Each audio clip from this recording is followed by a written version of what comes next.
As I read the whole finding. There were 6 or 7 pages of findings, and I don't find a single reference in those findings to the performance of an abortion on a non-viable fetus.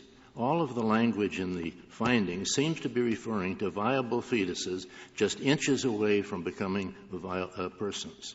I don't think you even find the word fetus in those findings. The findings as opposed to the text of the statute. Sure. Justice Stevens, though, I think I need to clarify an important point there, which is to say the statute didn't focus on viable versus non-viable because it applies on both sides of the viability line. I'm talking about the findings.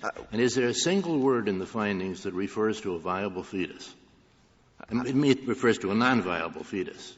I don't think there is, Justice Stevens, but I wouldn't find that at all remarkable in a statute that applies and bans certain procedures without regard to whether the procedure is applied to a viable or a non-viable fetus. And when Congress does make specific findings that the procedure that it's banning would have the effect of preventing a lethal act on a fetus just inches from being born, well, it's not referring... May I interrupt? Sure. It's not preventing the lethal act. It is requiring that the lethal act be performed prior to any part of the delivery, because there's no doubt there will be a lethal act.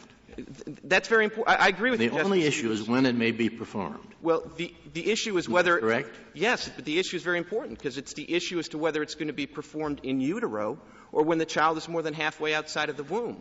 And that, of course, corresponds. The fetus corresponds. is more than halfway out. I'm sorry? Whether the fetus is more than halfway out. And some of these fetuses, I understand, in the procedure are only 4 or 5 inches long. They're very different from fully formed babies. Justice Stevens, again, I mean, you're right. When it's halfway out, I guess you could call it either a child or a fetus. It's sort of half and half, isn't it?